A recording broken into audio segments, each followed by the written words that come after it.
after the 2012 Sandy Hook shooting, and as president, he has cracked down on ghost guns and pushed intervention solutions to cycles of gun violence. He must continue to have his administration address gun violence with bold leadership and effective solutions. So we have a very robust speaking program here today, so I'm going to do my very best to move us through this program efficiently. Robust, that's a good word, right? Yeah, really good. To that end, I'm going to begin the program by introducing someone who needs no introduction, House Speaker Nancy Pelosi.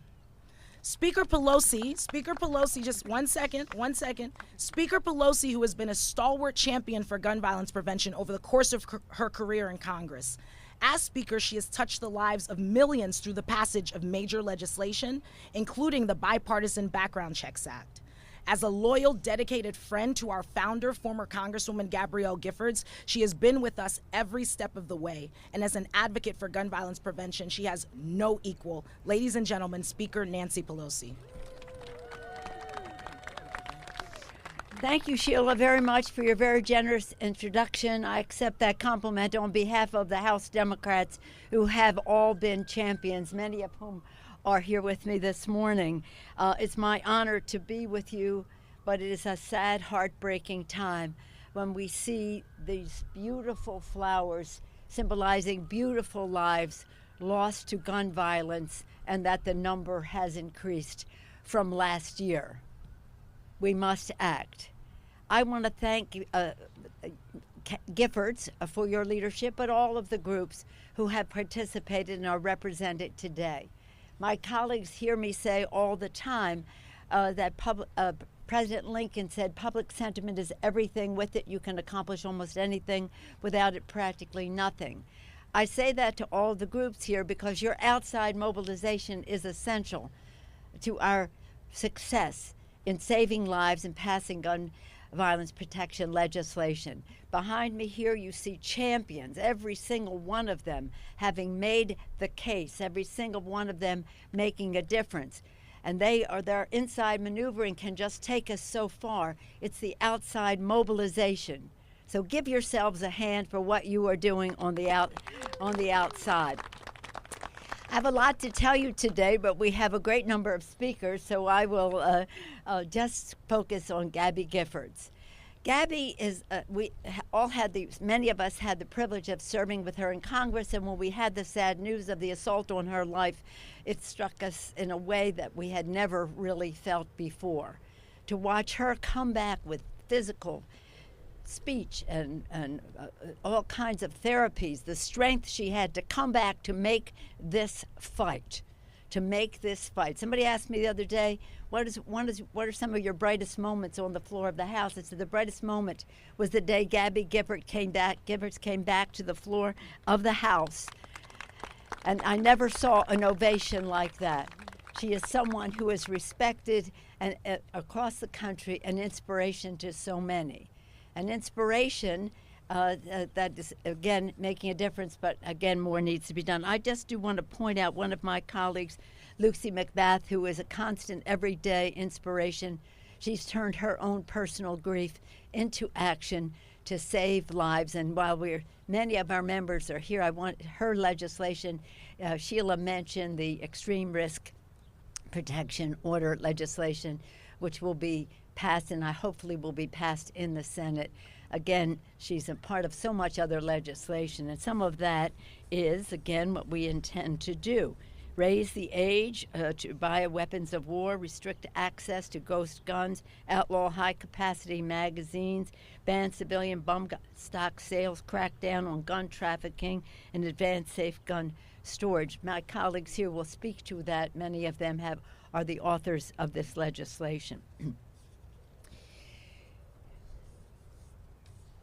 I want to just talk about Haley, my constituent. We had such an event in not this large, in San Francisco the other day. Haley came and talked to us. She lost both of her parents to gun violence. Both of her parents to gun violence. She's in fifth grade. And she is an agent for change. She is being raised by her grandmother. She and her brother are raised by their grandmother. Thank God for the grandmother. But here she is, a little girl, speaking out against gun violence from personal experience, but with great wisdom. We owe the children of our country so much more than excuses for why we don't have legislation. To our representatives of the teachers, Becky Pringle and Randy Weingarten, who are here, we also want to salute our teachers for their courage in all of this. But it is a message that I send to elected officials all the time. You can't vote for these bills because it's a problem for you politically.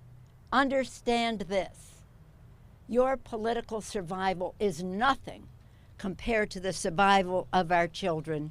We must protect them.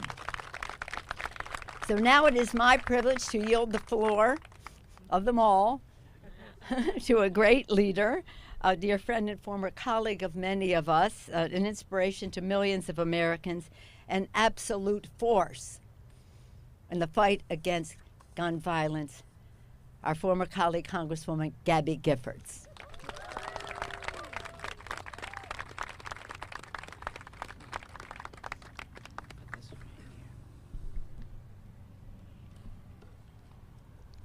Stopping gun violence takes courage. The courage to do what's right, the courage to new ideas. I've seen great courage when my life was on the line. Now is the time to come together, be responsible. Democrats, Republicans, everyone. We must never stop fighting. Fight, fight, fight. Be bold. Be courageous. The nation's counting on you. Thank you very much.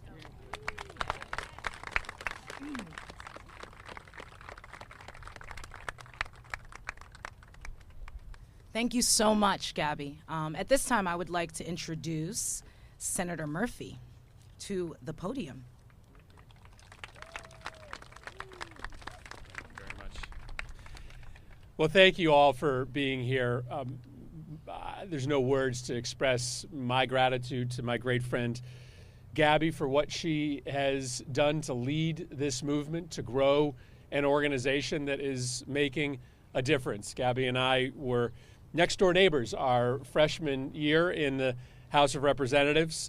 We learned a lot together, and I'm just so proud of what she has done to be able to speak truth to power. Speaker Pelosi, thank you for bringing a difference-making piece of legislation before the House of Representatives this week. It is going to save lives. It is going to put pressure on the United States Senate to do the right thing, and we are deeply grateful for your leadership.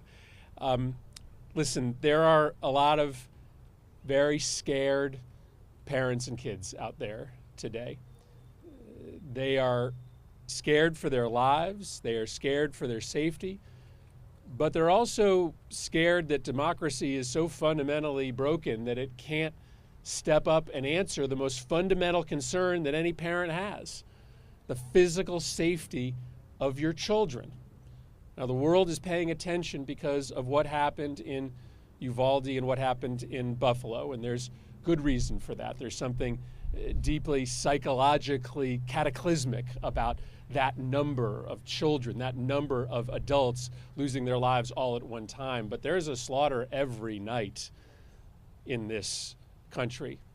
Only in America do you wake up in the morning to 110 people having been killed the day before from guns. And so it's incumbent upon us to address the real story of American gun violence, which is the mass shootings, but also the daily homicides, the suicides, the accidental shootings. That's what this House bill does, and I'm grateful to my friend Lucy Macbeth for her leadership as well. But the Senate needs to act now.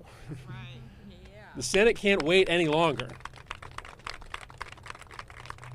And so we are this week extending a hand of partnership to our Republican colleagues, but we are not going to settle for a piece of legislation that just checks a box. Right? We are only going to move forward with a piece of legislation that saves lives. And we would not be in a position today to be able to have serious negotiations about life-saving anti-gun violence legislation if not for the movement that you are all a part of, if not for the organization that Gabby helped found, if not for many of the other organizations that are represented here. We have built a movement, right, that is making clear to members of the Senate and the House that if you don't do the right thing and support 90% of your constituents, then you're not coming back to the House of Representatives of the United States Senate. And so I'm grateful to this memorial. This is incredibly moving to look out over these bases. Important to remember that this represents those whose lives were lost.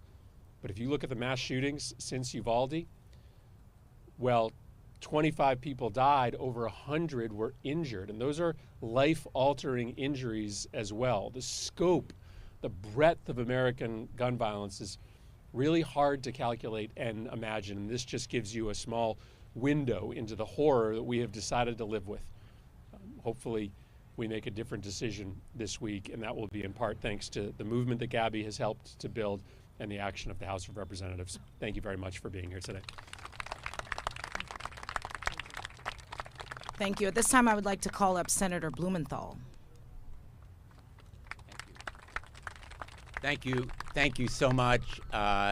Thank you to Giffords, all of you for being here, bringing us together at this critical, really historic moment, a moment of opportunity that we must seize. Now, I want to begin with a story about Gabby Giffords. In the days after Sandy Hook, and it was the beginning of the time that Chris Murphy and I worked together as a team, and in the 10 years since, in those first days, literally 24, 48 hours, Gabby Giffords came to Connecticut. She came to Newtown. She came to one of the homes of relatives who lost loved ones. No cameras, no reporters, no public attention. Gabby Giffords came there to give heart and hope to those families that gathered, their lives broken. Literally, most of them still raw with the tears and the grief of that moment. And Gabby Giffords, by her presence, by her words, by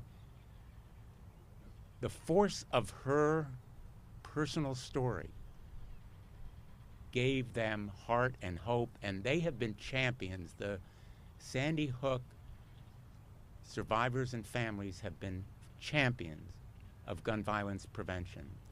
And I want to pay tribute today to all of the survivors who continue to come forward, continue to relive their stories of horror and heartbreak.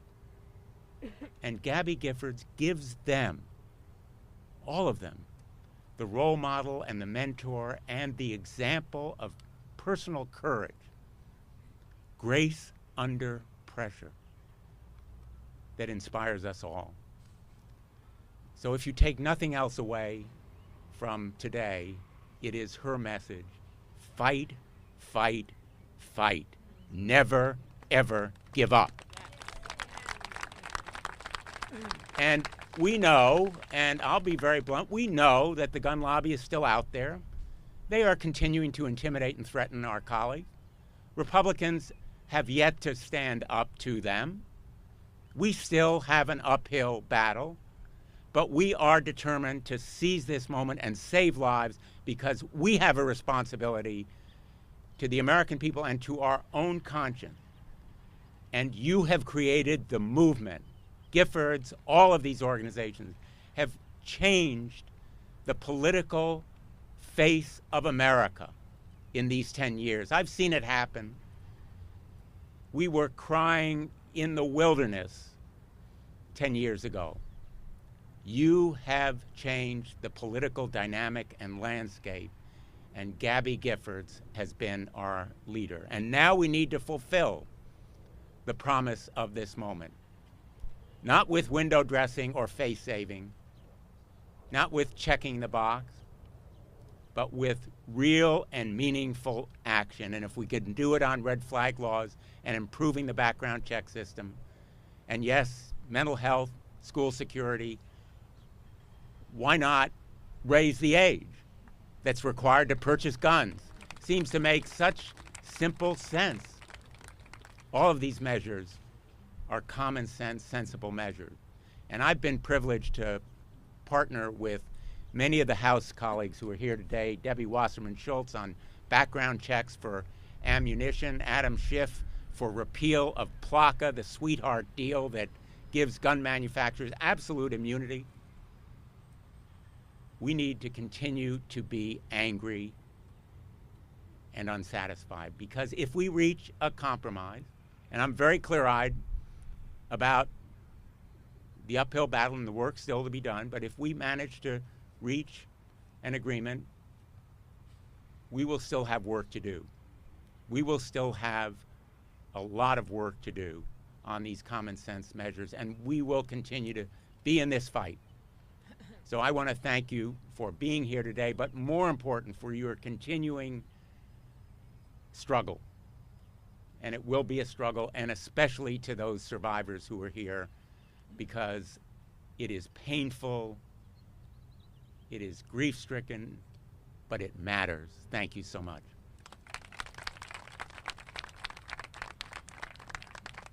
Thank you. This time I would like to call up Senator Klobuchar. Thank you so much. Thank you, Madam Speaker, for doing your job as usual. This week, as you show the Senate what you can do when you got a majority and you can pass things. And she has just been unbelievable standing with her members. I want to thank Gabby, because whenever I get down about this fight, whenever I see those little girls' pictures with their communion dresses from Uvalde, when I see the little green tennis shoes that girl wore every single day, when I see the sports uniforms of the little boys, I think about Gabby, because Gabby never gave up. When she faced an unimaginable tragedy, she just kept going and ended up back in the House floor leading this effort. So these flowers out there, to me, every one of them is someone that someone loved. But in the end, those flowers are the grace of Gabby Giffords that we cannot forget. So we have 20-some empty beds in Texas, 10 empty chairs at the dinner tables in Buffalo, including a guy that went to the grocery store just to buy his son a birthday cake and never came home. That's what this is about. So when the Speaker talks about mustering the courage our colleagues must muster, I just don't think it should be that hard. Time and time again, we've seen this happen, and we know what the solutions are because we've seen them work in certain states, and we've certainly seen them work in other countries. So how can anyone go home and explain why an 18-year-old can't get a drink, but he can go and order an AR-15 off of the internet after he gets targeted from a company with an ad destined for him? How can anyone explain that? And so I think we have gotten to the point where you look at the numbers, 70, 80% of the public with us on that, or our colleagues can no longer walk. And that is why they're working with Chris and Dick. That's why we're working to get this done. So number one, I'm for an assault weapon ban, okay? I think you're not surprised by that. But 18 to 21 would be a major game changer in a lot of these shootings.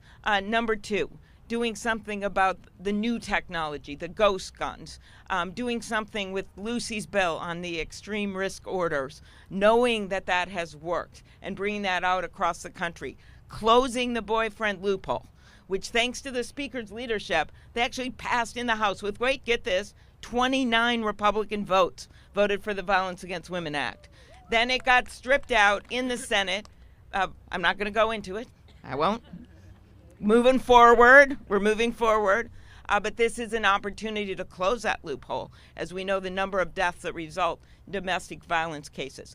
Background checks. I went to the White House after Parkland, sat right across from Donald Trump, and listened and I still have the piece of paper where I put the hash marks, where 9 times he said he was for background checks. And then the next day he went and he met with the NRA and he changed his mind. Well, the public is onto this time. They've seen those kids. They know what's happening in their state. As noted, 13 shootings over just this weekend. Enough is enough. The Senate must act. They're going home. They're hearing from their constituents, thanks to all of you. And that is the game, because the Speaker, as I said, she's going to do her job. These guys are going to do their job. And then all eyes are on the U.S. Senate. So if you're going to make a phone call, make 100. If you're going to knock on a door, do more.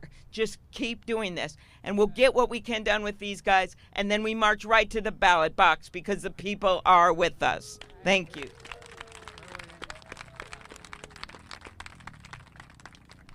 Thank you, Senator. At this time, I would love to call up Representative Lucy Macbeth.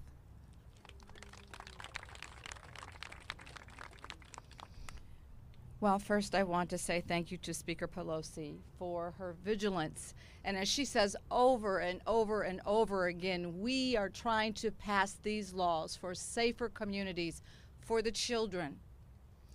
For the children. For the children. Yes. And to Gabby Giffords, my friend, she has more courage and fortitude than any survivor that I know. And I am so grateful to be here with her, fighting on the front lines, as all of you are here, knowing and understanding that we have an expansive gun culture that no one is immune from, and that it's our responsibility as Americans to make sure that everyone in this country can live freely, unfettered by unnecessary gun violence. It's bittersweet to return to this memorial again this year with you both after another year of senseless gun violence tragedies. Another year of collective grief. And I thank all of my colleagues in both chambers and the community leaders that are standing with us today, and all of the gun violence survivors, and all of you that are on the ground building the movement for safer communities. Thank you, thank you, thank you for being in this fight to save lives. It is truly heartbreaking to again be reminded of this memorial's painful symbolism. These 45,000 roses add up to represent this year's haunting death toll of our uniquely American epidemic of gun violence. 10 grocery store shoppers in Buffalo, 19 children and 2 teachers in Uvalde, 3 doctors and a medical companion in Tulsa. For the first time ever, guns are the leading cause of death for our children in America. The numbers are absolutely staggering. We are paying for the price of gun violence every day in our communities. We are paying for the weapons of war on our streets with the blood of our children sitting in their classrooms. We are paying for unfettered gun access with mothers and fathers waiting in line for a DNA test, forced to find out if the massacre inside the school claimed their child. An entire generation of children is learning that the adults they look up to cannot or absolutely refuse to protect them. Who are we as a nation if we don't protect the least of these? Who are we as a nation if we don't protect our most vulnerable? Who are we as a nation if we do not, for the life of God, protect our children? We all agree that the status quo is absolutely unacceptable. And we all understand that the murder of our children cannot continue. And I have faith with every one of you that's here today. I have faith in the promise of a better tomorrow, a better America, because we are definitely better than this. I have faith in the power that we have as a people to make change in our world and to make our nation brighter and better and a more humanitarian nation.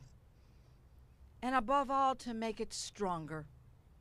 It's that faith that has motivated me each and every single day that I get out of bed, nearly for a decade now, since my son Jordan was taken from me from unnecessary gun violence simply for playing loud music in his car. A future with improved background checks and red flag laws like the one that I introduced and that we will be voting on this week. All of these measures we'll be voting on this critical, vital, important week. A future that keeps guns out of the hands of those who should not have them. A future that keeps our children alive and thriving. It's a future that is entirely possible. Yes, it is possible. It's one that we can build, and it's one that I intend to spend the rest of my life fighting for. Because this ever-growing club of violence of survivors like myself and many that are standing in the crowd today, and with Gabby, so many of us here today, there are too many members of us in this club, too many lives lost to unnecessary gun violence. We cannot wait another moment. We cannot wait for the Senate to act. They must act now. Lives depend on it each and every moment. Who are we as Americans if we do not act? Thank each and every one of you for finding it important to be here today to memorialize all those that we have lost and all those that we will continue to lose if we do not stand up, if we do not fight the NRA gun lobby, if we do not find it important to save our children.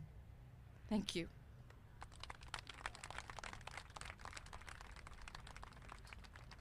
Thank you, Representative. At this time, I'd like to call up Representative Robin Kelly.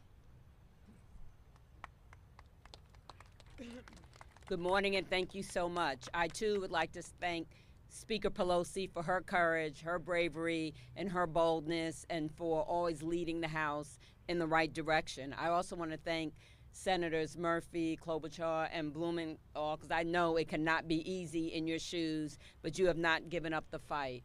And I want to thank Gabby and Lucy and survivors in the audience, because you don't have to do this. You can go on with your life, but you're being so selfless, and you're sharing your stories, and you're fighting with us, and you're showing your courage and bravery. So I just want to give a hand to all the survivors in the audience, and thank you so much.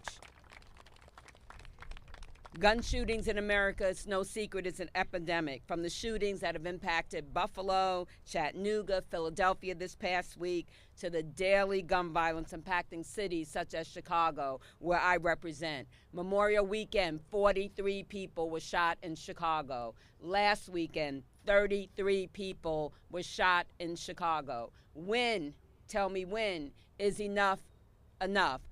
How many have to die, or who is it, before we truly take action, before we get this done? I have been working since my first day in Congress and before to pass gun safety legislation, and I'm encouraged that we're taking action to combat gun violence when the House votes this week on the various bills. But don't be fooled, it's not just us. It's not going to take just us. We need all of you in the fight. We need you to call your senators and your House members to let them know that you are watching. You are watching, and what you see will influence what you do at the polls. Not telling you who to vote for, but what you see will influence what you do at the polls. And please, I hope some of you are from some of those red states, because we need your help there. We need your help there. I have a bill, my Prevent Gun Trafficking Act, which is included in the Protecting Our Kids Act, because you often hear Chicago has the toughest gun laws, but look what happens there. Well, over 60% of our crime guns come from Indiana and Wisconsin. And since I've been in Congress, the laws in Indiana and Wisconsin have gotten easier to buy a gun. And those of us that live in Illinois and live in Chicago, we are paying the price with our lives. So we have to get these bills passed. The Senate has to do their part. We don't want them to be the place where bills go to die. Also, we have to get the director of the ATF in place, because there has not been leadership there, and that is extremely, extremely important.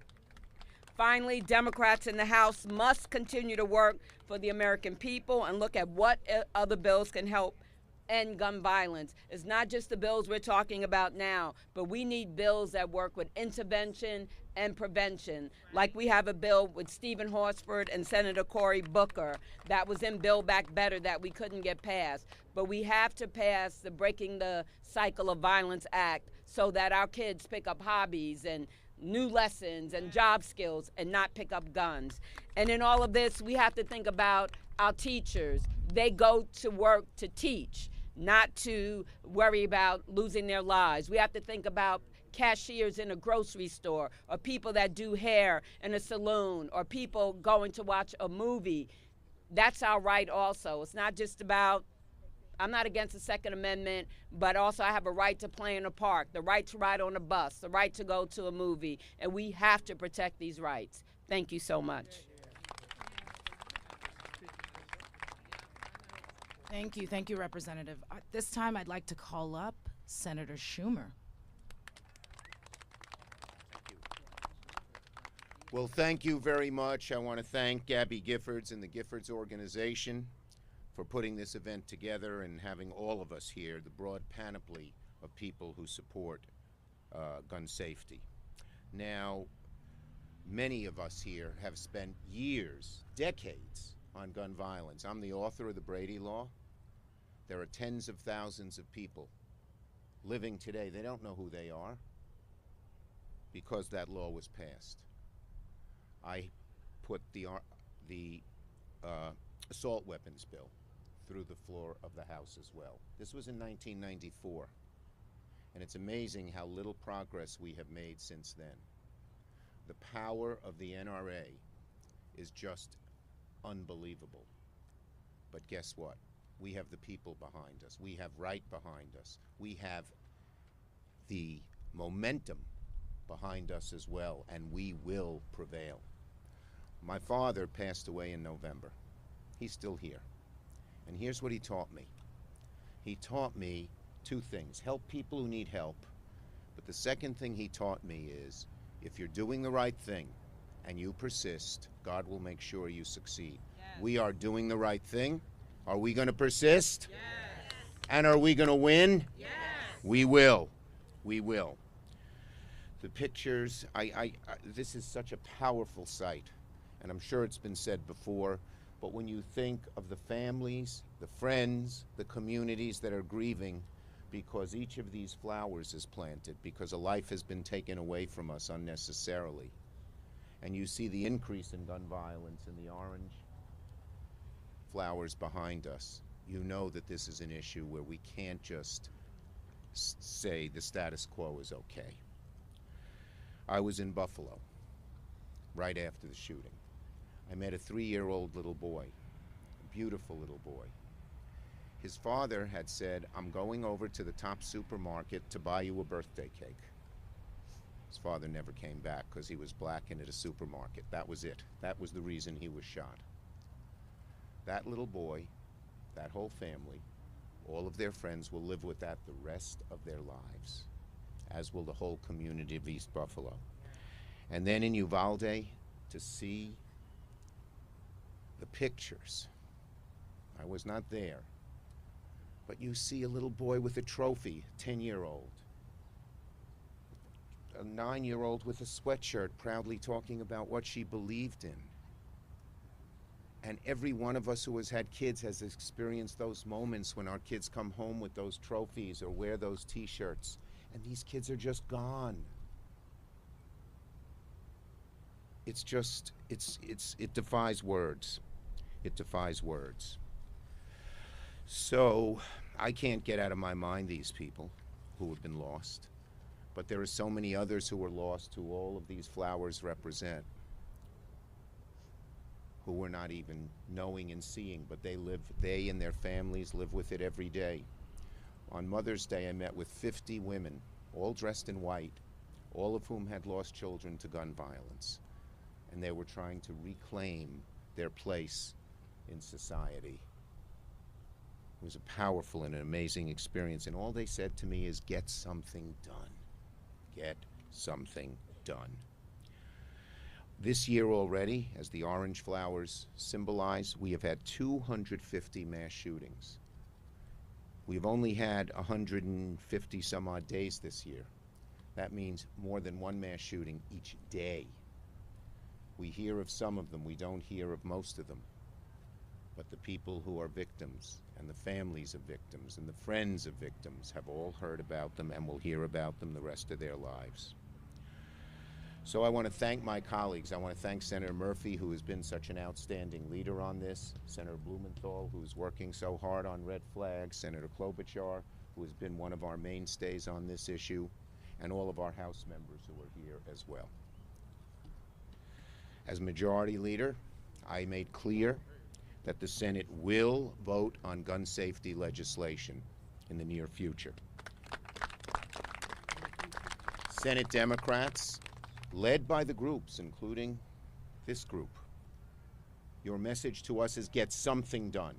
Get something done. We know we won't get all of it done at once, but get something done. And Senator Murphy has asked me to give him a little time. He's working very closely with some of the senators here and others, and we are giving him some time.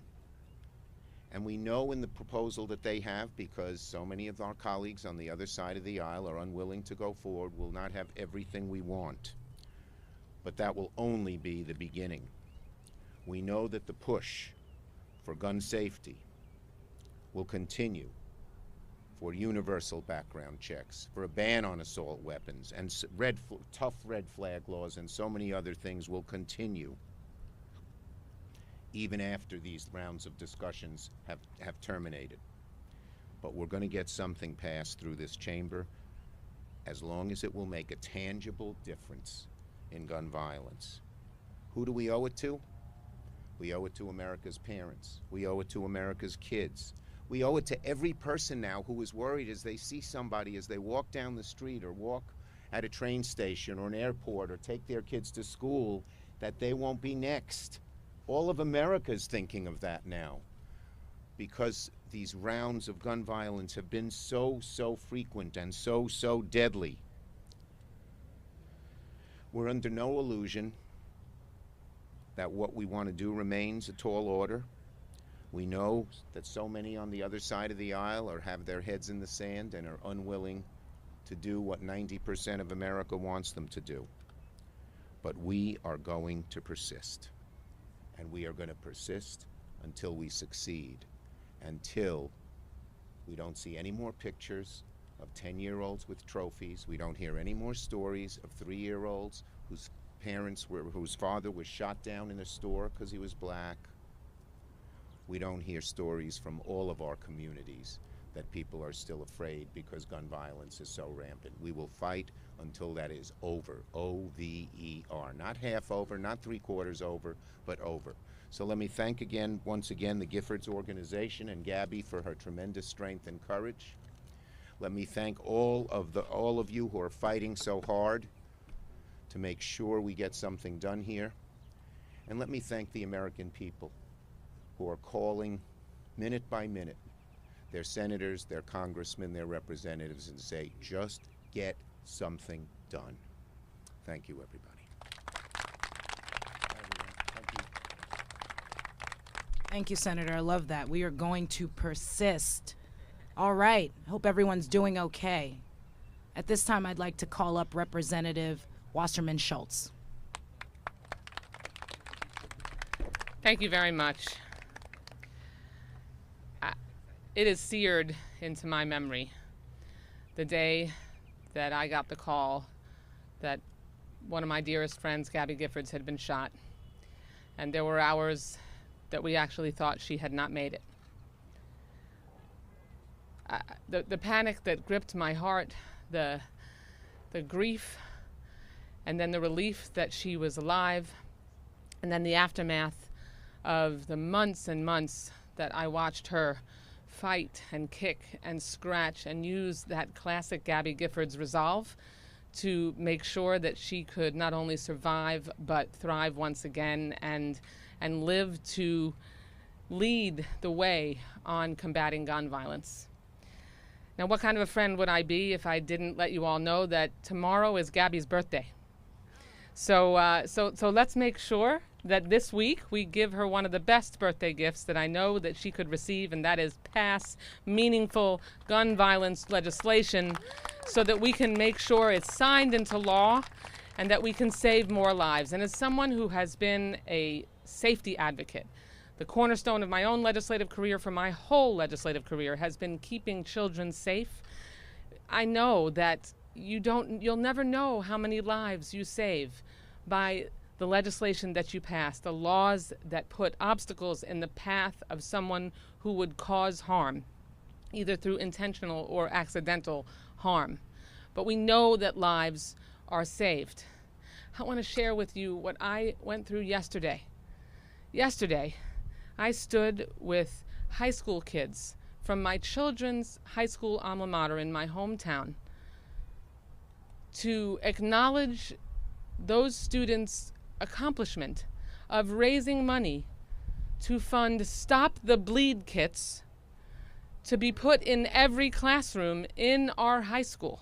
Parkland, Marjorie Stoneman Douglas High School being right up the road from our community. And the wrapping my mind around the fact that our kids in high schools are having to form clubs to make sure that their schools are safe, led by a parent, Lori Alhadef, who lost her daughter, Alyssa, in the Marjorie Stoneman Douglas shooting.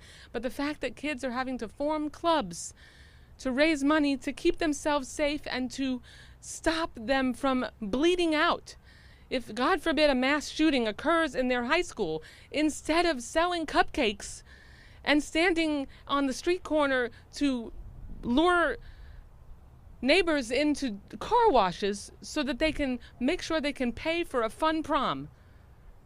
That is what it has come to in 2022. It's come to standing in front of a lawn full of thousands of white and orange roses that represent dead children and dead human beings.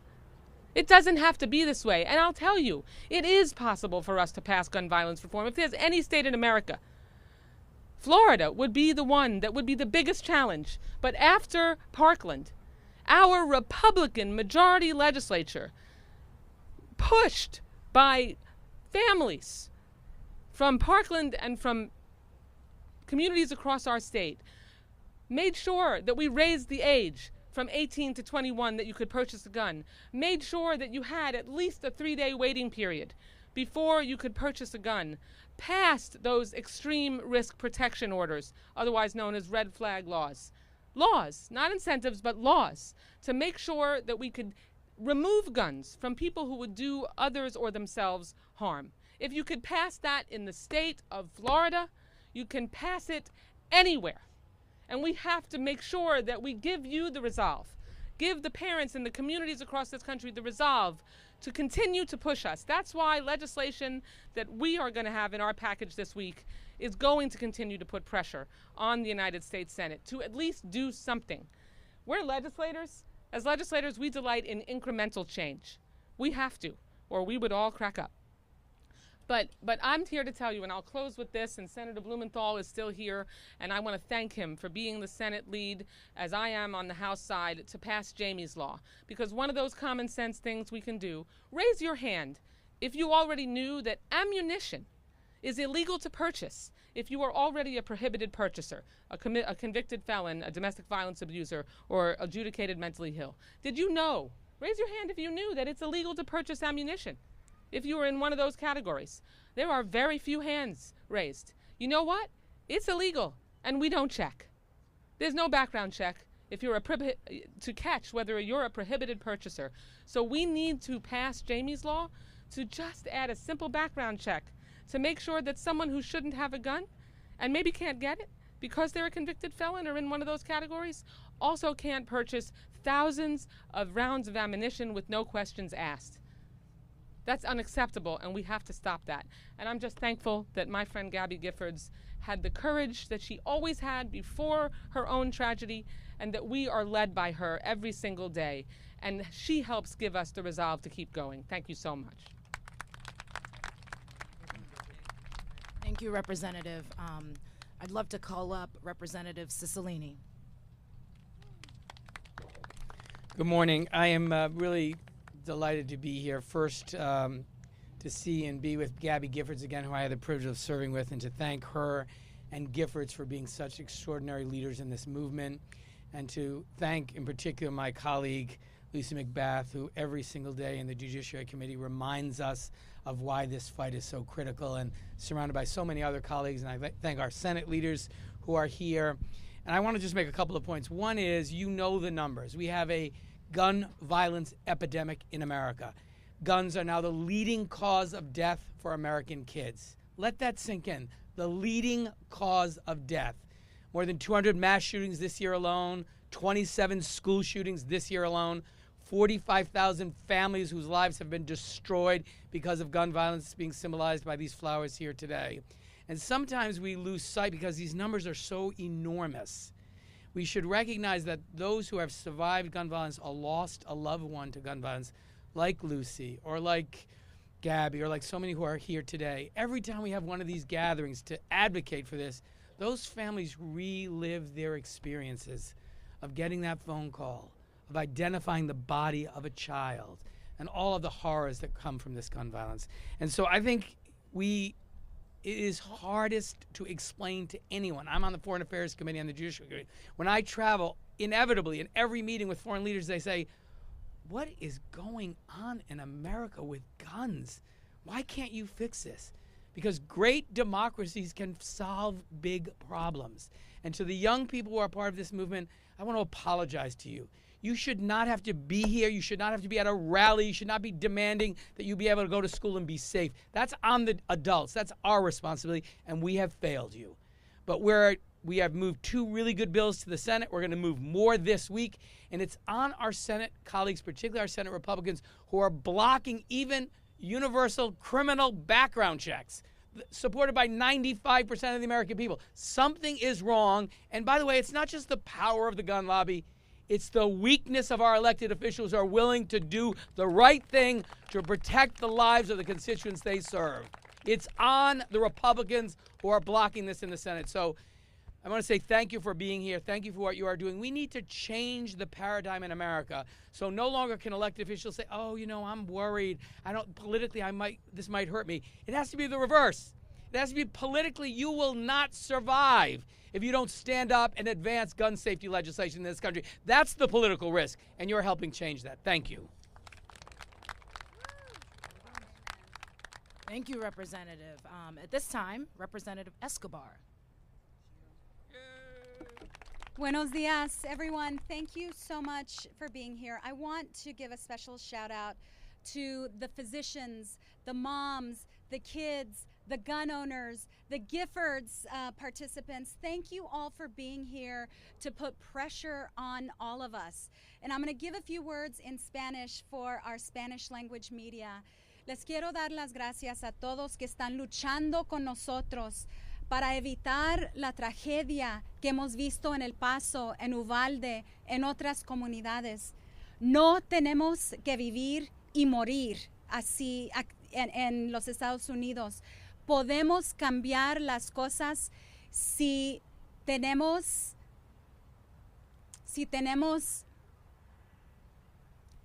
la habilidad de llorar por nuestros niños, por nuestros maestros, por nuestros papás. Ya es hora de cambiar las cosas, y especialmente en el Senado. Tenemos colegas que no quieren cambiar las cosas y por eso estamos aquí, para ponerle presión a cada persona que no quiere participar en ser parte de la solución. You know, 23 vases here on this mall are here for El Paso, Texas. In August of 2019, August 3rd of 2019, a white supremacist, a domestic terrorist, drove over 10 hours to my community to slaughter people at a Walmart who are Mexican or who he believed are immigrants, in a racially motivated killing, not unlike what happened in Buffalo. And there weren't just 23 people who were slaughtered. There have been dozens of people who were injured who still today have to go through physical therapy, have to have surgeries, have medical bills as a result of that. And the entire community was devastated. And so this week, the House of Representatives is going to take action. And we will be taking action on a number of bills. 4 of those bills would have addressed the last 4 mass shootings in Texas, in Midland, in Santa Fe, in El Paso, in Uvalde, raising the age from 18 to 21, ensuring safe storage to avoid children getting into guns, background checks, and red flag laws. We know what it takes to change things. We know it. Those 23 people in El Paso didn't have to die. And let me tell you, my friends, it is no longer a question of if this kind of carnage will come to your community. It's a matter of when it will come to your community, unless we act. So we will take action in the House. And Senator, thank you for being here. Thank you for your leadership. And it was great to see the Senate Majority Leader and Senators Klobuchar and Murphy here. But I do want to say, please don't give us a fig leaf. Please don't give us a fig leaf. Because let me tell you, it wasn't, in El Paso, it wasn't the mental health, it was the hate. And in El Paso, it wasn't the school, it was the grocery store. In other communities, it's the hospitals, it's the outdoor concert venues, you name it. Every person in this country is vulnerable. And no, it's not the doors, it's the guns. It's the guns. So the answers are clear. It is on us. This week, the House will act, and we need to keep the pressure on the Senate. And let me tell you, I know we're not supposed to be political, but you need to hold us accountable. And whoever doesn't vote for safety in America around guns, November is coming. Thank you, ladies and gentlemen. Thank you, thank you. Definitely stay hydrated. I see some folks passing out water. It's hot out here. We want to make sure everyone's okay. And thank you for your patience. Would love to call up Representative Garamendi. Thank you. When actually occurred in my Senate district in California in 1989 at the Cleveland Elementary School. An assault weapon, 5 dead, more than 30 injured. AK-47. At the hospital the next day, a grieving family hoping that their child would survive. A refugee from Laos, and they asked, how could this happen in America? We came here to be safe. So in answer to Ms. Escobar's question, when has been with us a long time. Gabby Giffords, wisdom, tenacity, courage, determination, all of those and more. 435 of us have been elected by Americans to solve a critical national problem. Wisdom, determination, courage, we need that now. We just need the very same courage of those children and that teacher in Uvalde as they fought for their lives. And the courage today. Do we have it? It's blowing in the wind, my friends. It's blowing in the wind. We'll see. Thank you.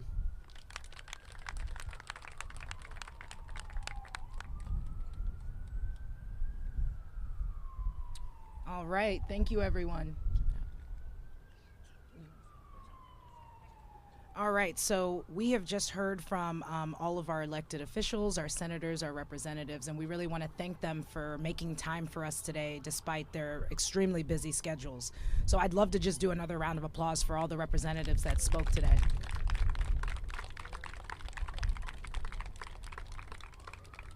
All right, at this time, I'm going to introduce you all to a slew of amazing speakers, activists, folks that work in the movement, folks that work outside of the movement that are inextricably linked to gun violence. So I would love to call up Greg Jackson, the Executive Director of Community Justice Action Fund. Greg, are you here? It's coming up.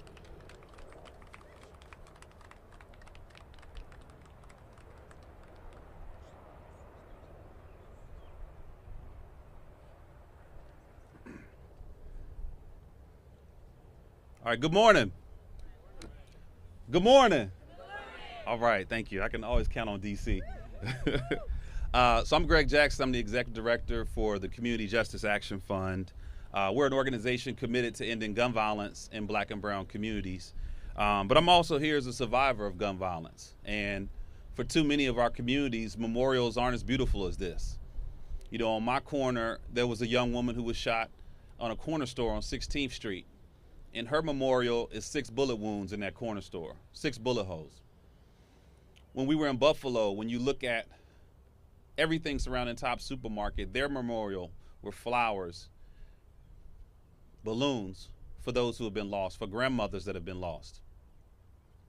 And since I was shot in 2013, every year we've seen 100,000 people shot or killed by gun violence like this. And so that means nearly 1 million people have been lost or directly impacted by gun violence. And those are more than just stats. Those are real people from our community. People like Karan Brown, who from my neighborhood and was part of a mentorship program I was a part of, lost his life days after organizing his own Stop the Violence event with the Boys Institute. Like Pearl Young, 77 years old in Buffalo, who was a former first lady of her church and gunned down by an assault rifle. Like Micaiah Wilson, who was shot while simply getting ice cream in her neighborhood and lost forever. And Pamela Thomas, who was so afraid of violence in her neighborhood here in Northeast DC that she wrote her own eulogy before being shot and killed in front of her son Rufus. These flowers do not represent numbers or stats. They represent real people, real lives, and real trauma in our communities every day. And what I will say is that the communities are resilient. We have leaders behind me, leaders to the left of me that are fighting every single day to do this hard work to save lives and putting their lives on the line every single day. People like Dante Barksdale in Baltimore, who devoted his entire life to doing violence intervention work, underpaid, overworked, and unfortunately lost his life to gun violence while trying to intervene in conflict. We know that our communities have the leaders that are doing the work. We have the organizations that are doing the work. We have the city leaders that are doing the work. What we don't have are the resources and the policy needed to address violence effectively. And that's why we need Congress to take action. We need bills like the Prevent Gun Trafficking Act to make sure that guns are not being flooded into vulnerable neighborhoods and communities like those in Northeast and Southeast DC. We need the Break the Cycle of Violence Act that would invest $6.5 billion into violence intervention and prevention programs. And we need Congress to take the courage to act to pass the Protect Our Kids Act package. So we're standing here as community leaders, as activists, but most importantly, the people that are doing the real work every day. And all we're asking of Congress right now is to do their job and support the people who are fighting hard every single day. So thank you again, and we look forward to seeing Congress taking action this week. Thank you, Greg. I'd love to call up the president of the American Federation of Teachers, Randy Weingarten.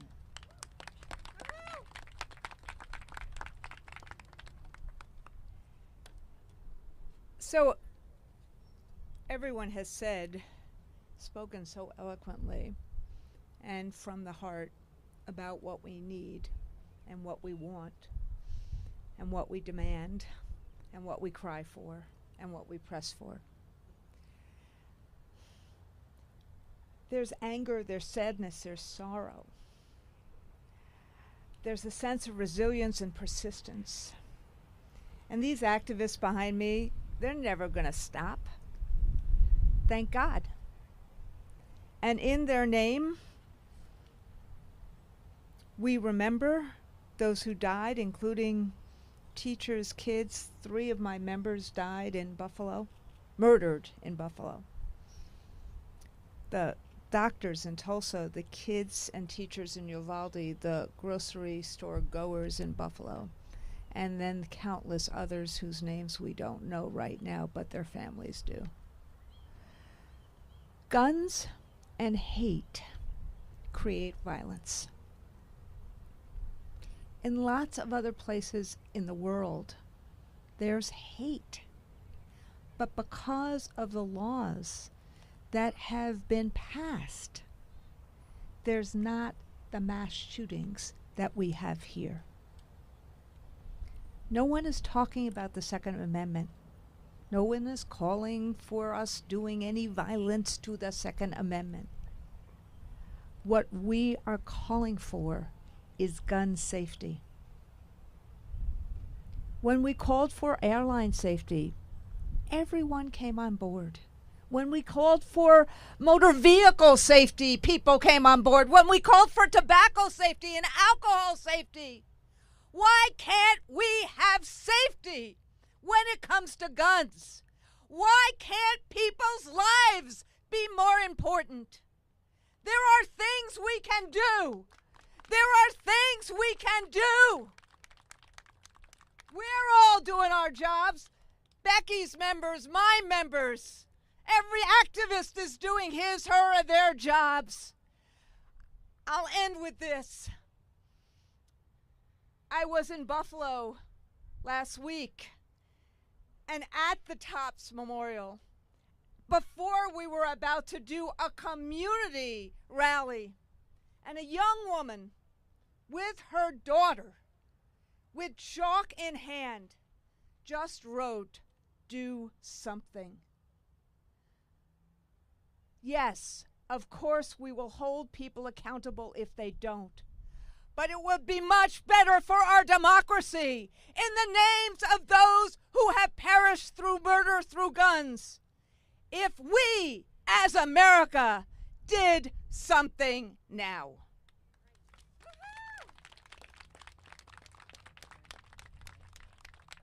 Thank you, Randy. Fired up.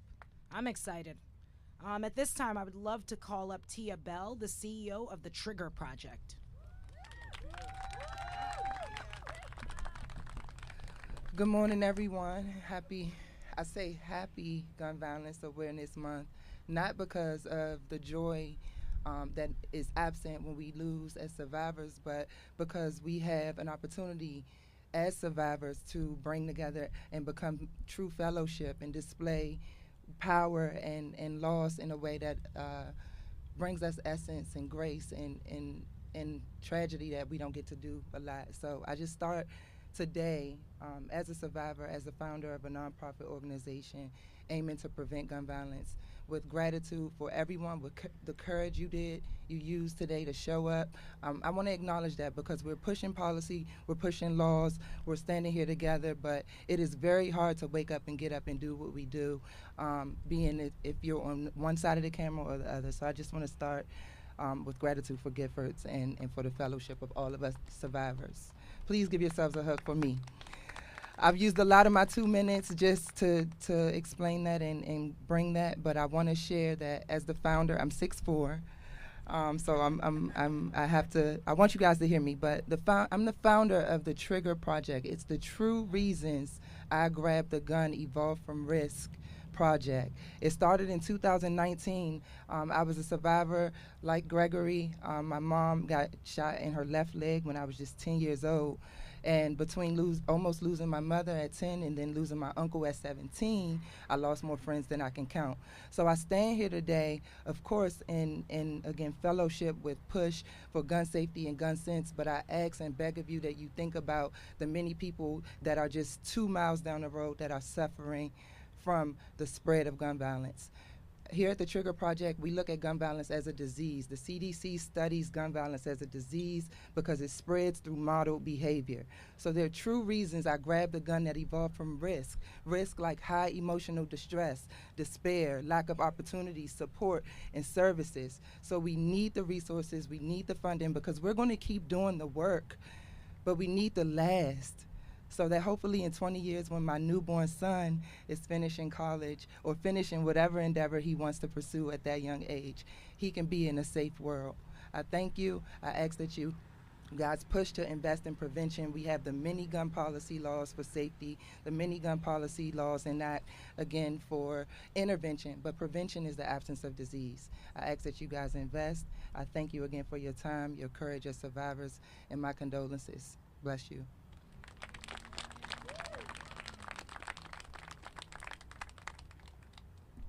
Thank you, Tia. Would love to call up Chris Brown, the president of Brady.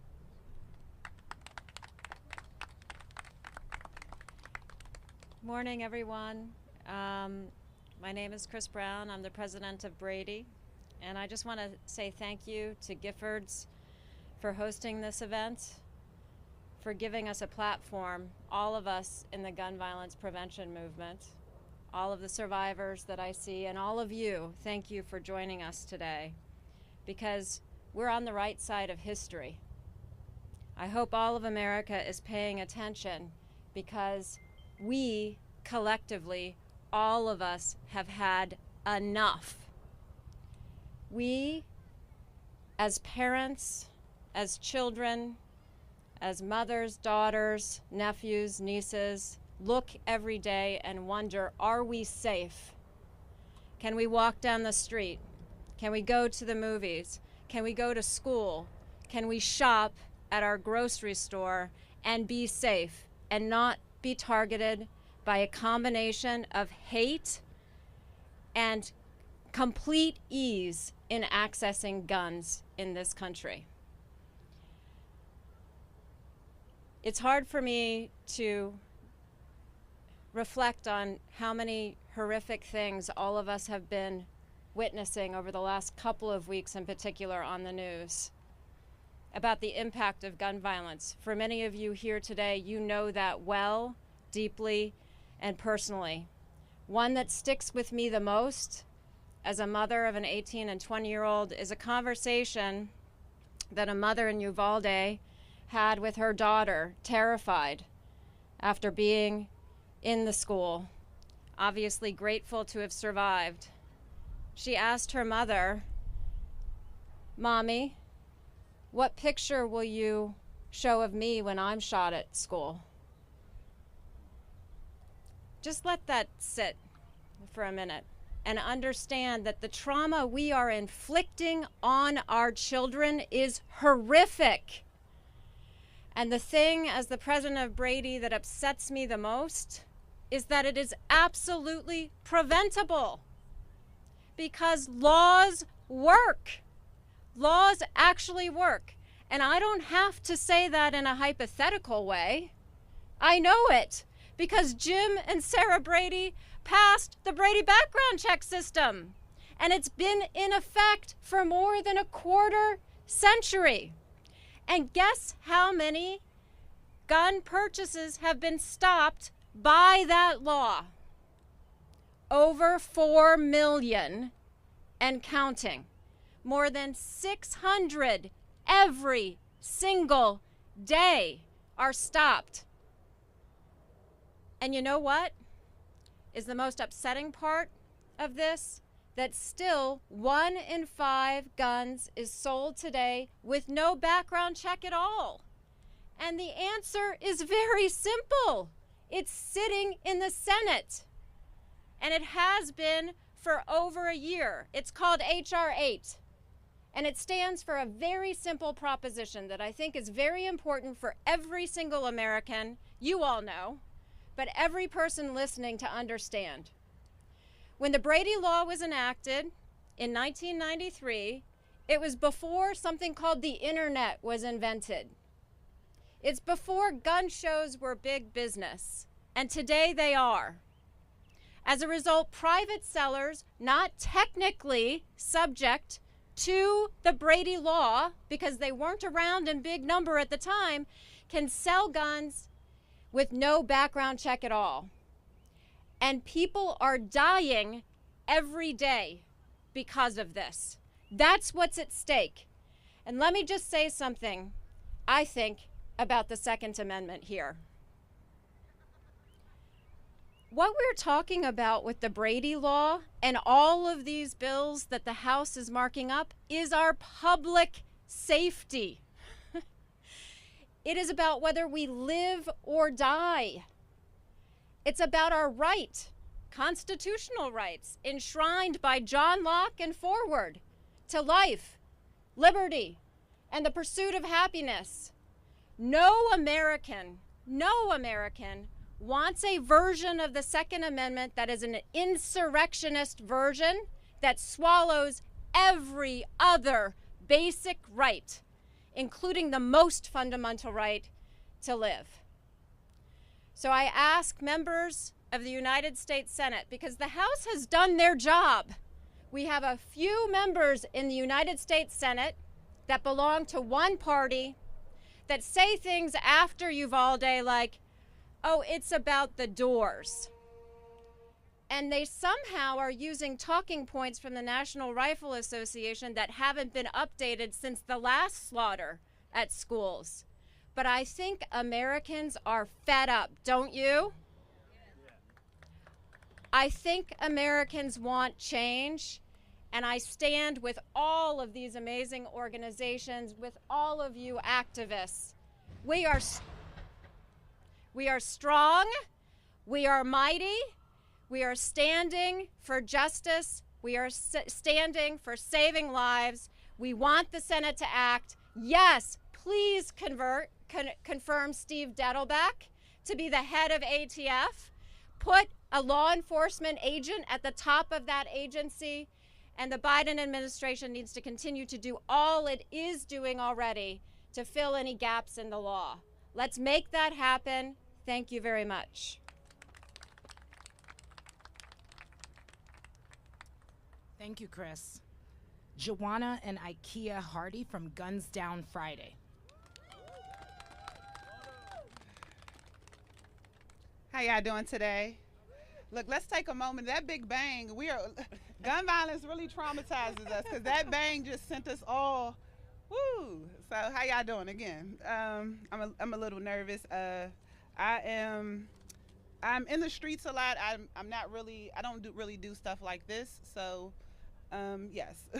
Good afternoon, everyone. My name is Miss Hardy, and I am the founder of Guns Down Friday. I want to first give honor and show love to every family under the sound of my voice that has lost a loved one to gun violence. Due to gun violence, we have lost little babies, children, students, mothers and fathers, sisters and brothers, friends and neighbors. I would also like to show love and honor to our community activists, law enforcement, and active elected officials that are creating change in our community and world. Today, we are here because America wants change. While mass shootings capture most media attention, 100 people are killed by guns in America every day, and preventable gun suicide, domestic violence, and community violence. Today, we are here not asking for change, but demanding. In my community, we are discriminated on even after death. In the eyes of the law, black lives are devalued even after death. 2 years ago, Councilmember Trayon White introduced a bill aimed changing the way the legal systems values wrongful death lawsuits linked to black victims, called the Stormaya Bill. A bill that says all lives are equal, even after death, no matter the race or gender. This bill has yet to be passed, alongside with so many other bills, programs, fundings, sitting idle because Congress choose to do nothing. Congress, the time is now. Can y'all say it with me? The time is now. I can't hear y'all. The time is now. Thank you. Guns Down Friday, guns down in our home streets and communities.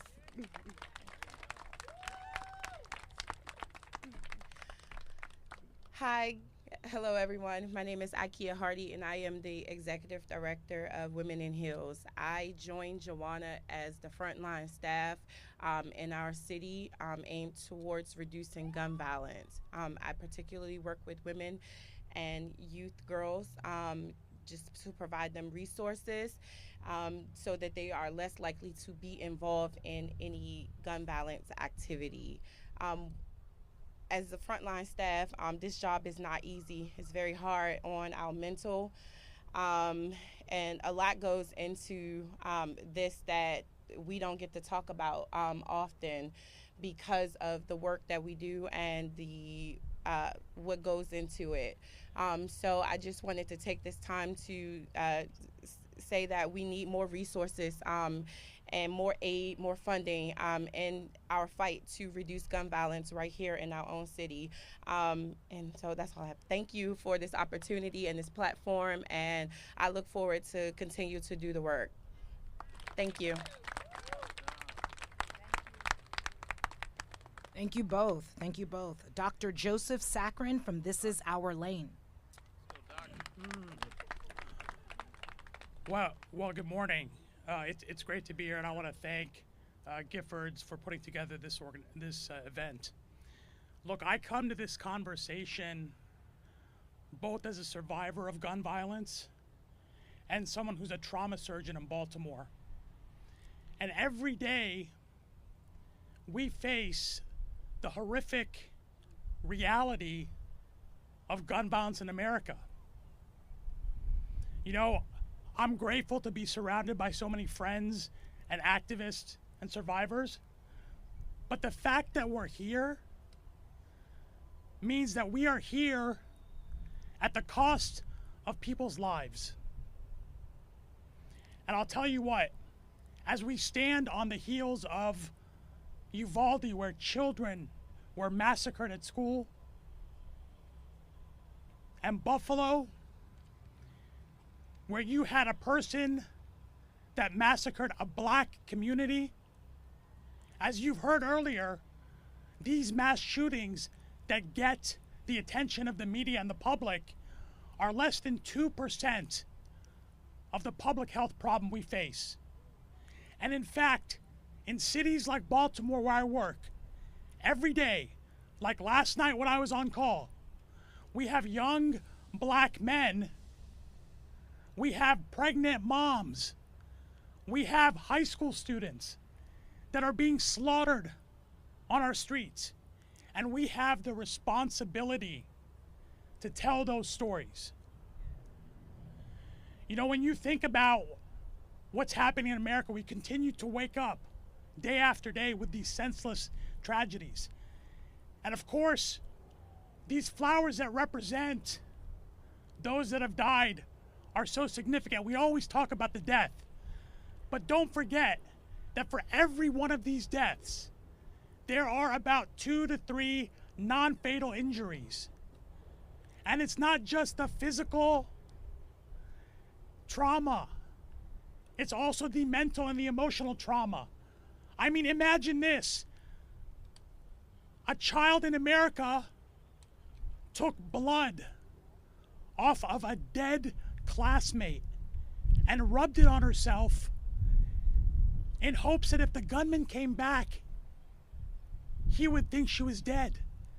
That's happening in America now. We should be ashamed. This is unacceptable. I love my job. I love what I do. But the best medical treatment is prevention. And I can't tell you the worst part of my job is having to go out and to talk to these moms and dads and explain to them that their child that left that morning is never coming home again. There's no more birthdays or graduations. They're just left with simply the picture of their child on that wall. We can't accept that. We must not accept that. And you want to know what? When you look at Americans are not divided. The majority of Americans want common sense legislation. We must demand that our Senate act, not one more moment. This is not a Democratic problem. It's not a Republican problem. It's a uniquely American problem. And I implore the Senate to act this week and not waste another moment. Thank you. Thank you, Doctor. Would love to call up Becky Pringle, the president of the National Education Association.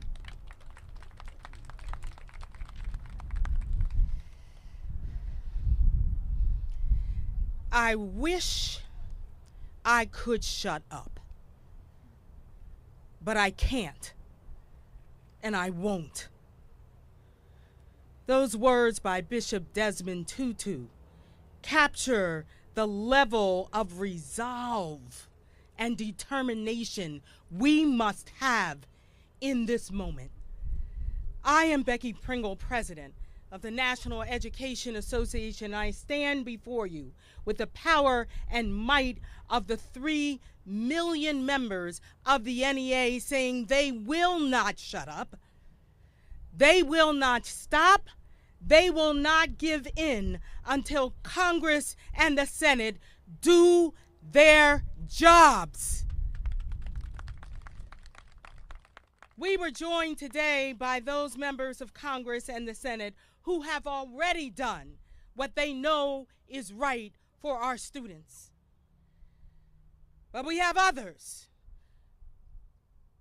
who don't seem to care about these flowers behind us or the real lives that they represent. 23 years ago, in April of 1999, I was teaching middle school in Harrisburg, Pennsylvania. I had no experience or training to answer the questions of my middle-level learners when they asked me, are we safe in our schools? It's 23 years later, and here we are.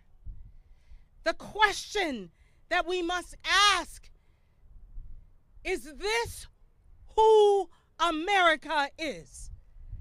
Is it? Until we pass comprehensive, common sense gun laws, which the majority of Americans support, it is who we are. But we are here to say no more. This is not the America we are going to be anymore. We have activists standing behind us who are saying enough. Enough. We have people all over this country rising up and saying no more. We have our students. Our students are babies who are begging us to do what's right. We will rally and we will organize and we will vote because our students, our babies, are depending on us to be worthy of them. I know we can do this. Can we do this? Can we do this? I know we can and we will. Thank you so very much. Thank you so much, Becky. Would love to call up Wisdom Cole, the director of the NAACP's Youth and College Division. Good morning. My name is Wisdom Cole, and I serve as the National Director for the NAACP Youth and College Division. I also come to you today as a former teacher and a survivor of a school shooting. Gun violence must end today because it impacts real lives. And one thing that I've learned over my 10 years of organizing and activism is that sometimes you don't have to be the voice for the voiceless. You just have to pass the mic. So I'd like y'all to welcome Mr. Derek Lewis from Texas. Good morning. I greet you with a smile, but my heart is definitely broken. My name is Derek Lewis. I serve as the National Field Organizer for the Youth and College Division. I'm also from Lamarck, Texas, a small town in Texas right along the Gulf Coast. But within that small town that I call home, I always represent Lamarck, Texas, 409, Texas, Westside, Texas, G County, Texas, is that town and that community is filled and plagued with gun violence. I'm not here because I want to be here, but I'm here because I'm here on behalf of those lives that were taken away, of those who I know too well. Lil Pratt, Mike Parker, Rodney Stahl, Carlton Smith, Perry Preston, Jordan Boxley, Tavon Hubbard, Bria Lockett, and M. Deasy. Those lives who were taken too early, some weren't able to see 28, most of them weren't able to see 21. This is a result from easy access to guns and a lack of investment into youth, the community, or as we like to call it, we need the resources. We live in a society where the access is easier to get a gun than it is to cast your vote on a ballot box. Mass shooting after mass shooting, our society is not in the greatest health condition. Thoughts and prayers can only go so far. Doing the same thing and expecting a different result is insanity. We've been praying the same prayer since the 1990s. When are we going to move and understand that faith without work is dead and we need action? The solution is policy. It's radical love to create a healthy society that is proactively protecting black people. Radical love that invests in youth in the future to ensure that they can be the future community leaders and the leaders of tomorrow and or today. Radical love that will put people over profit. So my ask is very simple. Is that we have real leaders who understand faith without works is dead, that no thoughts and prayers but policy, banning AR-15s, universal background checks, establishing domestic terrorists, yes, I said establishing a domestic terror list, and enforcing red flag laws. This has been enough bloodshed to act, and clearly to any elected official, and for those who have voting power, if they don't act, vote them out.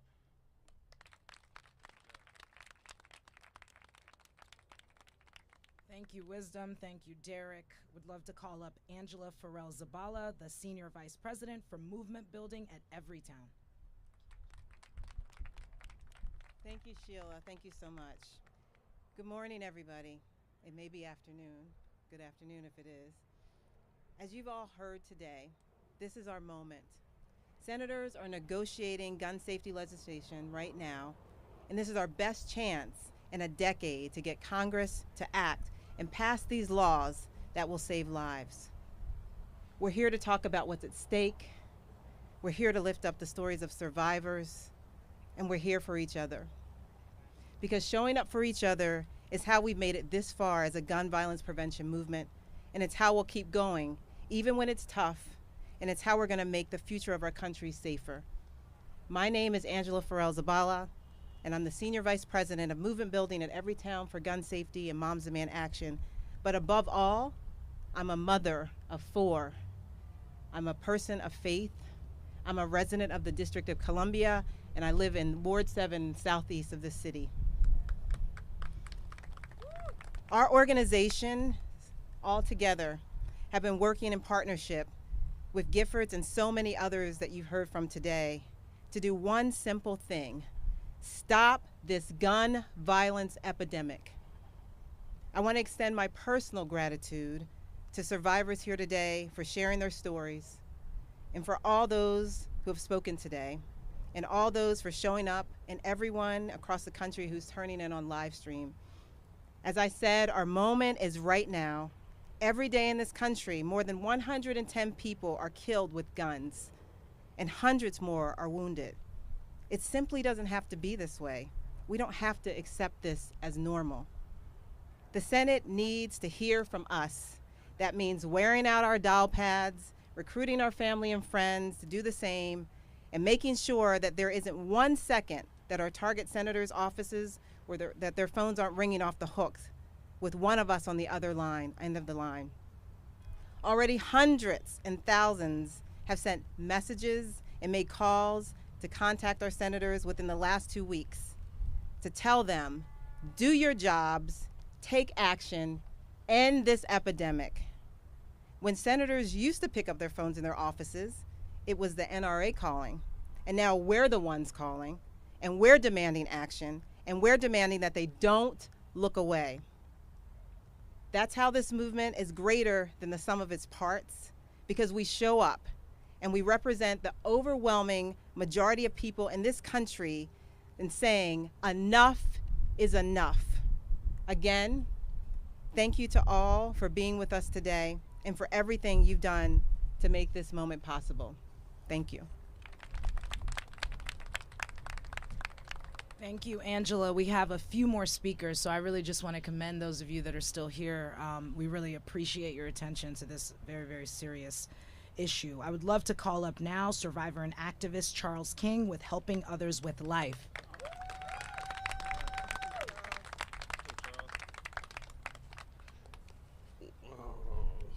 Excuse me. Good morning. It's still morning. I'll start off by saying thank you to everyone who came out to support me and to support everyone with this event, especially the people from Building Blocks. I really appreciate y'all being here and being patient with the process. This is an organization here in D.C. that was founded by the Executive Office of the Mayor that has a very large impact in the violence reduction here in Washington, D.C. My name is Charles King. I'm the founder of Helping Others with Life, which is a nonprofit organization here in Washington. And I am a violence intervention specialist with the Office of Neighborhood Safety and Engagement under the Executive Office of the Mayor here in D.C. I'm a gunshot survivor. I'll start by saying the word proactive. I say proactive because it's important in today's climate with gun violence. I support universal background checks. The President pledged to provide funding to help reduce violence in areas of violence intervention funding and several other ways that I support. Today we stand before a gun violence memorial with a total of 45,222 flowers representing lives lost to gun violence in 2020. In 2020, I experienced gun violence personally, as the mother of my son was a victim to gun violence that caused her death. She is represented today in this memorial of flowers. During my life, I have known gun violence victims, some fatal, some non-fatal. Now, today I am on the front lines doing the work personally to help reduce gun violence by having a proactive approach.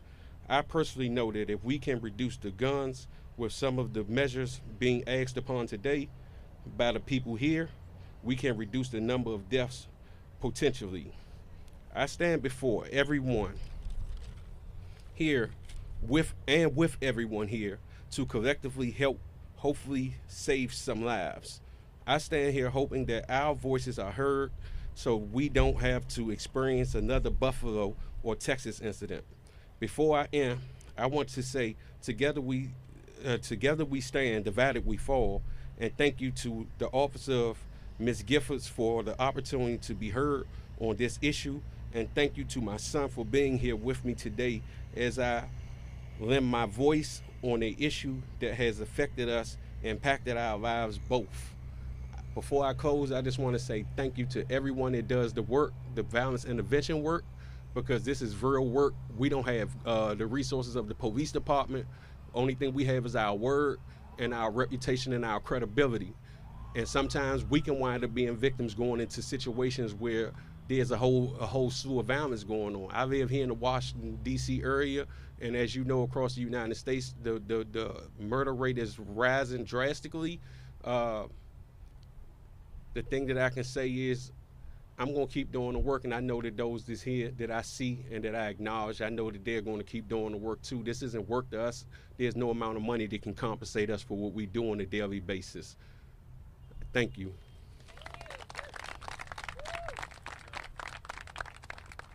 Thank you, Charles, and thank you for your patience. Would love to call up John Gold with Gun Owners for Safety.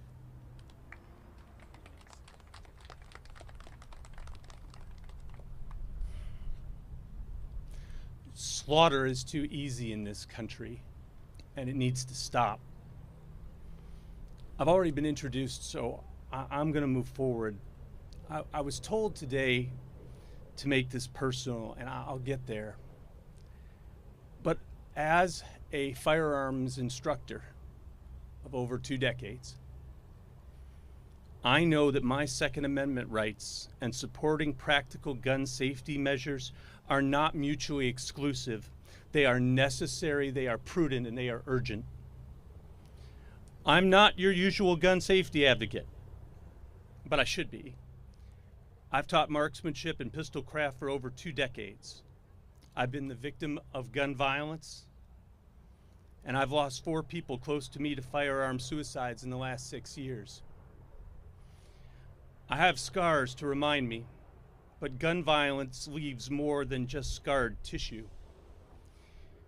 It leaves you with more than physical damage. It leaves you with holes in your heart that tear at your soul. There's usually a point in a lot of these speeches where we ask for a moment of silence to honor the victims. I was going to do that, but I'm not going to today. I'm going to ask you for something else. I'm going to ask you to never, ever be silent again. Tragedy is never positive, but if you have any questions about the need for our voices and why they need to be heard, you need to know that they've been answered not just since Columbine, not just by Sandy Hook, not just by Pulse, but by the deaths that have permeated and terrorized our American way of life since the 1970s, when semi-automatic weapons came home from Vietnam, since gang violence permeated city streets and rural hills, and since open carry made it okay to intimidate and promote fear in America's everywhere. Silence is what got us to a threat level where Buffalo shoppers are hunted in their grocery stores and Uvalde children are slaughtered in their schools. When I'm having problems, I use a line with my friends, I'm okay, but I'm not all right. Well, I'm not okay and I'm not all right. I'm a gun owner, I'm a firearms instructor, and I'm angry. I'm angry that our government once again offers prayers with mass slaughter in our streets, our stores, and our schools.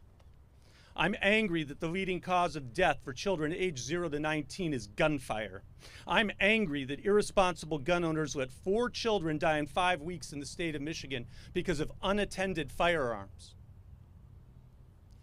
I'm angry that last year, while I was on vacation visiting my best friend in Indianapolis, I was on the phone with Giffords dealing with a mass shooting on the ground yet again. And that was back when I could probably remember the names of all of those shootings and read them back to you. And now we need a goddamn database. I want you to think about that. I want you to think about the fact that we can't recite the names of those shootings in order anymore because it's just too much for the human mind to handle. My anger has been a steady rise to a vicious boil. And I was going to say it's days like these that it boils over, but the truth is that it's boiling over all the time now. It's boiling over every day, every hour, every minute, and every second. I seem to always be angry now. I told you I lost 4 people in 6 years to firearm suicide. I wish they hadn't had access to the most efficient killing machine available. I wish we'd had a way to remove those guns without committing a crime. I wish we'd had red flag laws. I wish that we lived in a society that valued caring over Darwinism and hope over fear. I'm done wishing. I'm standing up for change, and I want you to stand with me. I'm going to turn that anger into action. I'm going to make partners, but I'm going to break down doors. As an advocate, I'm going to make them so tired of seeing me, they'll see me in their sleep. I'm not going to live in fear anymore. I'm going to stand in front. And my message to the members of Congress who can't seem to find a way to value human life over power, so should you. Thank you. Thank you, John Gold with Giffords Gun Owners for Safety. Would love to call up now Mariana Mesa, a Courage Fellow with Giffords. Mariana? Thank you.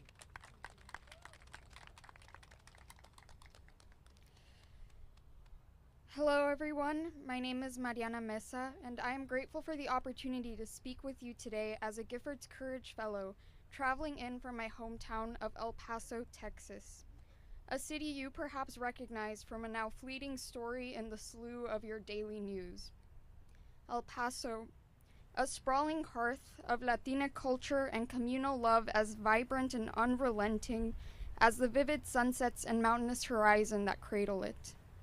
Yet, the racially motivated massacre on August 3rd, 2019, rendered the beauty of my border community and its passionate individuals the subject of your yearly condolences masked behind the phrase, El Paso Strong. Similar to numerous every schools, every homes, every towns like my own. Oxford Strong, Uvalde Strong. Sister cities in their transient notoriety left to find strength in devastation as our leaders shield themselves behind their sympathetic proclamations and vacant calls for action, each identical to the last. Leaders like Governor Greg Abbott are responsible for a heart-wrenching reality in which the names and the families behind these memorials become martyrs for the burgeoning pockets of politicians. Even just a few years of organizing in my community's name, including as a Courage Fellow, acquainted me with the fact that an extensive portion of those who carry the burden of martyrdom under gun violence are young people, with firearms constituting the leading cause of death amongst children.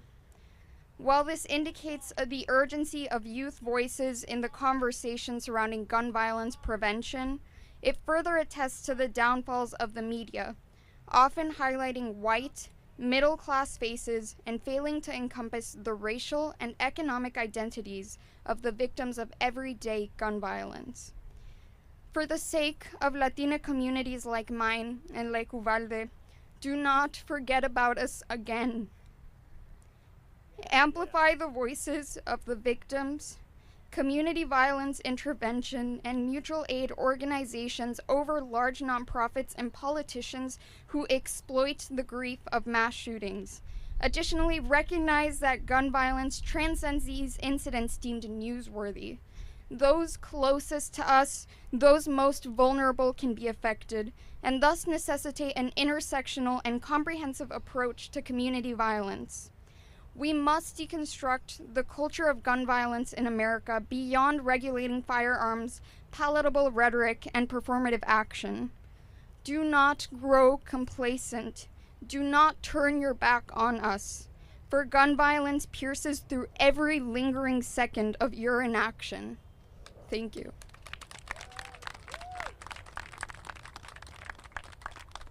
Thank you so much, Mariana.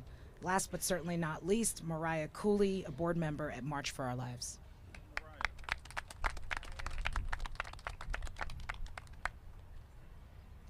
Hello, everyone. My name is Mariah Cooley, and I'm a student at Howard University, a board member for March for Our Lives, and I'm fed up watching people die across this country from preventable gun violence. Kids are being shot and killed, and our elected leaders are failing us. From Washington, D.C., through every state capital, where our leaders are choosing the gun lobby over saving our lives. No one is safe. The gun violence epidemic reaches every community, and especially Black and brown communities, every single day.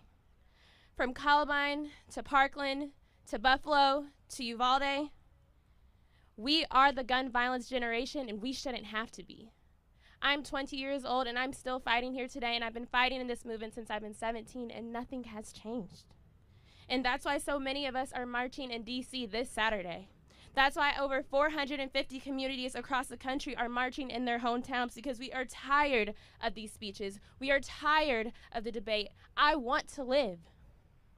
Kids are dying, and people are doing nothing. The time for action is today.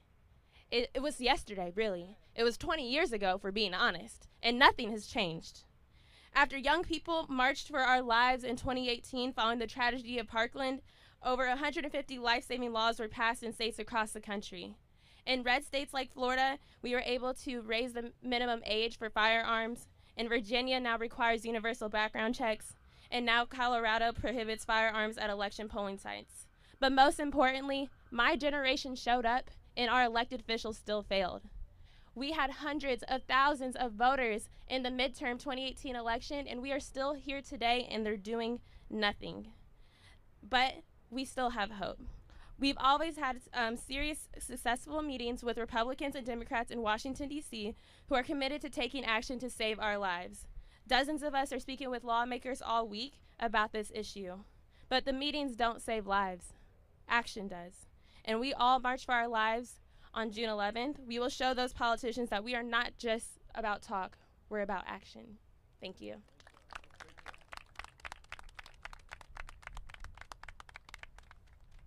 Let's give everyone a round of applause. This has been a long press event, and I'm just really so excited that you all are still here and that you all are passionate about saving lives. At this time, we're going to open it up to a few questions to see if press have any questions for anyone at Giffords or for any of the folks that are back here. Are there any questions?